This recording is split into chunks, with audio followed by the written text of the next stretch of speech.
Welcome again.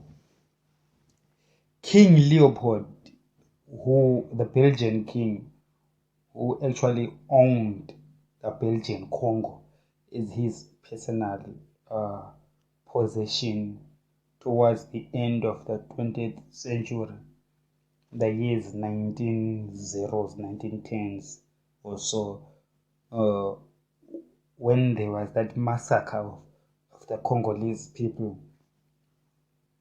When the Belgians will say that it was the massacre was mostly because of the diseases in Congo, but I would suspect that even those diseases as well came from Belgium. Even some historians as well say that some of the diseases in Congo were actually made to proliferate because of the Belgians wanted that to happen. And those killings that happened under the watch of King Leopold.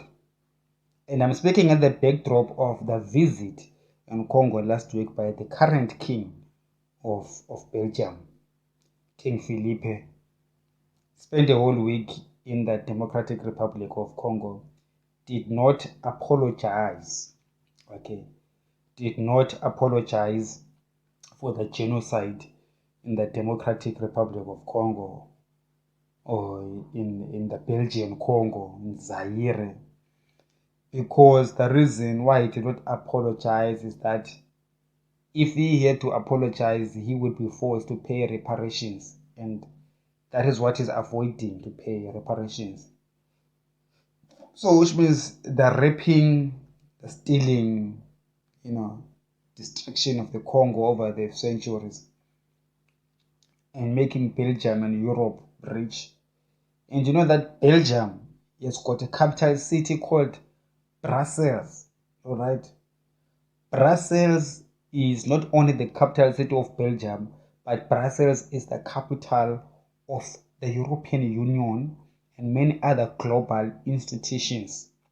NATO is stationed there, the EU Parliament is there, and other international financial services based there in Belgium. Yeah.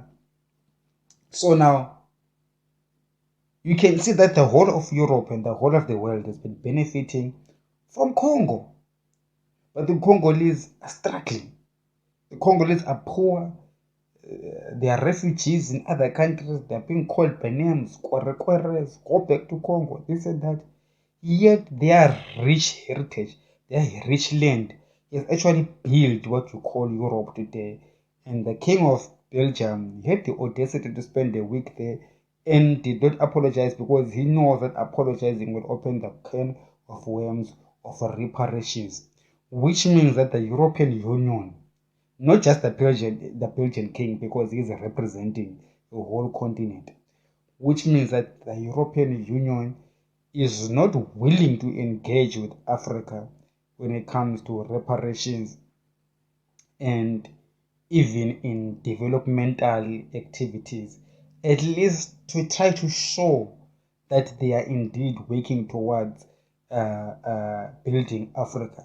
I mean, it comes to Congo at a time when the M23 rebels in northern Kivu are busy ravishing that part of Congo that has got uh, diamonds, cobalt, and very important minerals for global manufacturing. And you will see that, okay, you don't want to pay reparations, at least bring stability. But if there's no stability and we have got rebels that are supposedly poor people who don't have houses, who don't have cars, then they are able to access expensive weapons. Obviously, those weapons are not coming from African pockets, but they are coming from overseas pockets. And I did say on the previous video that God said that you can blame countries, you can blame companies, but God specifically showed me that it is actually individuals. There is people, okay, who hide behind a country, who hide behind a global multinational to do their nefarious activities in the Congo. So if the Belgian king and the European Unions are serious about Africa, At least be serious about cleaning your own house, cleaning the individuals within your multinationals, within your nations, your politicians that are corrupt, that are personally benefiting, and chase them to the safe havens where they hide the money. And this war must be pursued not by the Congolese government or the African Union or the Eastern African Community or SADC. This war must be pursued by the British themselves, 10 Downing Street, by the House of Commons, by the French Parliament, by the FBI, the CIO, Pentagon, talking about the White House. These are the people, the institutions that might be at the forefront of these investigations. Because if you do not do anything and say, we benefit, you don't benefit. Okay, you don't benefit. The British government does not benefit from the wars in Africa. It could be British personnel. Yet, when the damage is done, it is attributed to the British government. It is attributed to the Europeans. So, if the Prime Minister of Britain and the Crown, the Queen and Prince Charles, since Prince Charles is here these days in Kigali, is interested in the preservation of the name of the British monarch, and the Prime Minister interested in the preservation of and goodwill, political goodwill of Downing Street. They have to understand that because of these individuals, that some of them may be British nationals or some European nationals, if they carry on their nefarious activities in Africa, what goes down in history is the British did this or the Europeans did this. So what I'm trying to say that these people paint a negative picture of Europe. Therefore, I argue that the onus is on Brussels. Okay, Brussels must pursue those people. Brussels must be on it, because we as Africans, we are going to blame Brussels. We are going to blame Europe, because all we see is European faces coming to our land when we were living peacefully. The next thing we see is guns coming to us, and we are told that we are against our government. Yes, we are against our government, but doesn't mean that we want to take guns and fight and kill our own villagers. You see, because that's how it's reported on television. And therefore, that puts Europe in the receiving end when it comes to appearances. That puts white people at the receiving end when it comes to appearances. Then you get these things like racism.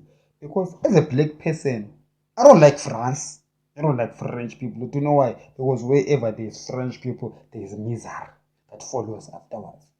Wherever there's a French company, there's going to be black misery.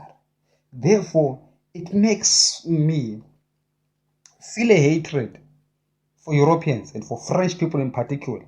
Why? Even though an ordinary French person doesn't know, because the activities of these few people who are employed by French companies who will start wars and cause wars in Africa to taint the names of the French companies, therefore tainting the names of the French government and the French people, and brings that wedge between white people and black people. You understand? So when you are fighting racism, therefore you take into account this so that we can know where it is coming from. Thank God for some of us we do learn. When I learn about the individuals that are doing this thing, it makes me now next time to meet a French person and say, okay, you are just a French person, okay? It's not you who did this to us. It just so happened that the person who did this to us is French like you, but I understand that it's not you. but that's not the same understanding that everybody who is black and in Africa is going to have. All right. But to make it even strange, if I go to Mozambique and I meet a Frenchman and the French company there, my mind is saying, probably is one of those people that are bringing trouble to this continent. But maybe there's 100 French there that are working for that company. Maybe there's 7 of them who are paid apples. The 93 are okay. But because of the 7, the whole 100 are going to look bad. To understand? So, because of that, you do not know what wars will come in the future, or what kind of mindsets will the people have in the future that will bring wars to everybody else, to the whole continent of Europe. As I told you, that God has given power to Vladimir Putin to go all over, or to march over Europe. That is, I'm telling you prophetically. Unless if the Europeans do something about the evil that is happening in Africa. If the Europeans do nothing and then say, we don't care about black people, well, you see, even God won't care about white people when Vladimir Putin is given the power and the arsenal to walk over you. Do you understand? Okay. It's not a threat, it's the truth. That's what God has been telling me over the time. So we have seen the Belgian king coming to Congo. And now it is yet to be seen what is going to be the end result.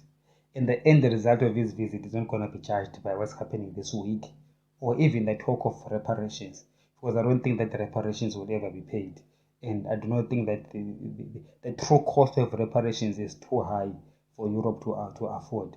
But at least in the next 1 year, 2 or 3 years, let us see if Belgium is really interested in helping Congo to stand on its feet, in helping Congo to be a safe place for global companies to invest in Congo, to mine in Congo, with good corporate governance standards that will benefit the local populations, the local government, and keep that nation stable. And let us see if the coming of the Belgian king will actually be looked at in history as the turning point of African relations with the West, where the actual king, the king of Europe, came and was in a sober mood of what's the word that I'm looking for? Considerate, considerate of the African plight. One thing I would say about the Belgian king, he did look like he cares, okay, about the Congo, at least to some extent. At least that in the fact that the mayor visit itself, the mayor going around in Congo, means that okay, now he's seen on the ground. Because those people who live in palaces do not believe that any these poor people, or they see it on TV, but they don't really doesn't register in their minds. But then when he goes to see them, I think that over the time we will see the Belgians changing. And as I told you, that there's individuals that are undermining the efforts of the European Union. So if the European Union, as I would believe, as an organization, is not sitting there and saying, let us destroy Africa, I don't think so. But I think that there's individuals in Europe who would take it upon themselves for self-benefit, maybe because they think that nobody cares about black people. But I do know that there's a lot of French whites, European white people who actually do care about black people, and therefore being given the positions that they've been given by God, being put in those institutions. I believe that the onus is on them to take the fight on, because they have got the capacity, they have got the proximity to power to effect a change. Okay, Africa is not looking for handouts, but is looking for fairness in trade and in relationships. We do need Europe in Africa because we need their expertise in different in different industries, and we do need their standards. But one thing that we do not need, we do not need their colonizing us to the extent that we are being treated as subhumans. That is essential. That is what we do not want. You see, and we do know that now we can work together with the Europeans with the understanding that it is some of the Europeans that are bad apples, not everybody else. So with that in mind, let us work together and make Africa a great place for everyone else. Because we do realize that most of the global resources that are needed are found in Africa and not in Europe. Many of them are found in the Soviet states. So Soviet states together with Africa, they actually contribute to the resources that are needed in the world. Therefore, the people that are from the Soviet state in Africa and the governments in the Soviet states in Africa, I'm talking about Africans, talking about Vladimir Putin, shouldn't be viewed as subhuman or enemies, something to fight over because we want their resources, but they should be viewed as people that we can partner with. Therefore, now I'm talking that the European Union should be looking at Vladimir Putin as a partner, not as an adversary. Because I don't think that it is in the interest of Moscow to be an adversary to the European Union. And I think it's this paranoia in Europe and in the United States that I hate these things. There's this paranoia in the United States that Putin wants to take over the world. I do not know what these individuals are doing in those powerful places where they push this narrative. Because for global peace and stability, you do need Ukraine and Russia to be stable. Right now, we've got a global wheat crisis because of the war in Ukraine. If there was no war in Ukraine, wheat prices would be lower, oil prices would be lower, and now the Europeans are trying to get a pipeline from Africa. What makes them think that the relations with Africa are going to be healthy forever? Because if you say, oh, okay, we're going to dump the pipeline from Russia, the Nord Stream from Russia, and then we're going to get some oil and gas from Tunisia or from Nigeria or wherever in Africa. What makes you think that the relations between Europe and Africa are going to be proper? What if in the next 10 years, what you are doing to Putin, you will do to Africa, and Africa will do to you what Putin is doing to you right now? What are you going to do now? Are you going to look now for another pipe source to do? No, Europe, no. Think proper. You need Putin. You need him. These people in NATO should be fired. Those who think that Putin is a threat. Because for me, I really don't see Putin as a threat. I see Putin as somebody who is creating another sphere of influence in this globe, so that we do not have this monopoly of the American dominated global village. We're dominated by America and Europe. And anyway, Europe is under America. So Putin has to create a balance of power, and China is also another balance of power. So to me, it is essential for us to have Russia and China powerful, not weak. We can't have Europe and America as the only powerful powers in the world, and everybody else we can't. Then we're going to go for global slavery. Because why am I saying so? Because the Europeans are failing to contain their kids, the individuals in ExxonMobil, in Total Energies. They are rascals that are causing mayhem in Africa, that are causing our villages to be turning upside down. If they cannot handle them, what more now if we've got a weak Russia and we've got a weak China and all the powers are in Brussels and Washington? Oh, we are going to be effed. We are going to be destroyed, all of us. There's no hope for us. There's no hope for us at all. There really is no hope for us. So I do believe that, therefore, because of what I'm saying, therefore, it is important to preserve the integrity and power of Russia and China. Okay. It doesn't matter that you don't agree with the CCP, that they are socialists, they are what. There is their countries, their policies, their people. That's what they want. They're not Americans. They're not Europeans. They don't have to follow European standards. It's not your country. Okay. So it's interesting that our South African president is not in this charade of castigating Russia, of the war in Ukraine. Russia has got valid points. Therefore, we need to march towards a globe that is balanced. The power must be balanced and not be assimilated by one entity, which is the West. And the West is the West. The WEST is also the WORST in relations with other people, especially other people who are not white, like black people, who are at the receiving end when it comes to the West relations. The black people in the United States itself, they are being extremely marginalized, and the black people in Africa don't even want to start there. It's a cry for help. It's indeed a cry for help. And I'm saying that it is the individuals in the European Union, individuals in these European companies, that the Europeans themselves must deal with them. Because the Europeans are failing to deal with them.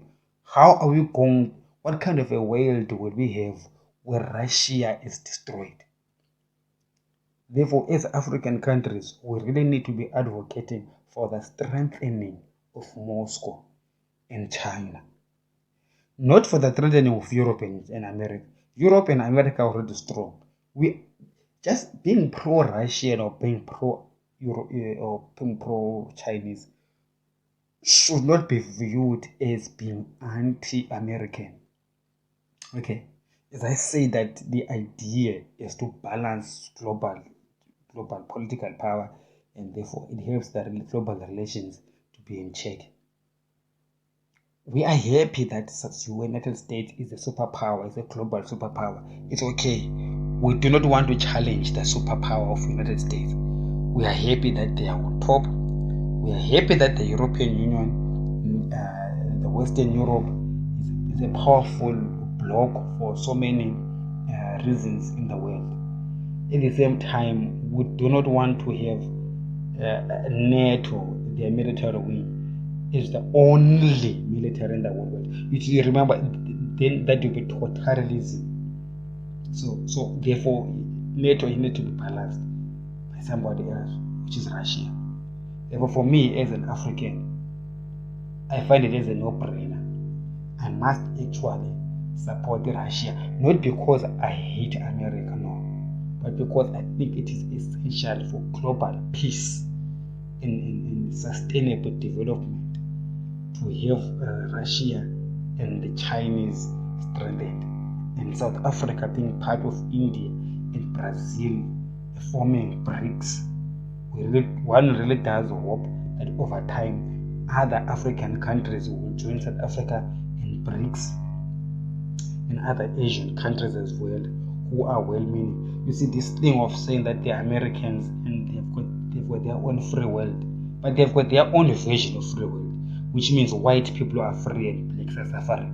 So when Russia and China and Africa have their own BRICS, they also create their own version of free world, where black people are actually free. Do you understand? So I'm sorry, Washington. It's not really a matter of hating Washington, but it's a matter of saying that what's in it for us. As a black African, I do not see why I must be like, oh, Russia is wrong, Russia get out of Ukraine, Russia this and that. Vladimir Putin is evil. It's not my war. Okay, actually, it's not really my war, because Russia has never attacked me. As far as I'm concerned, historically, Russia has helped me against white imperialism. Now Russia is attacking white people, and white people want me to support them. You are crazy. You are crazy. No, it doesn't look like that. Kudos to Cyril Ramaphosa for standing up against the American pressure. I'm sure that's the reason why now they're coming, they're saying the FBI must investigate Ramaphosa, must investigate the $4 million in the thing, in his farm and stuff like that. Probably because Ramaphosa has failed to toe the Washington line and is in the middle. He didn't say that he's pro-Russian. He's just in the middle. But the middle is not good enough for anybody. But I like Ramaphosa. He's standing strong there. Hands off our president. Hands off our continent. Okay. So, that's all that we have tonight. Thank you for listening. Have a great evening.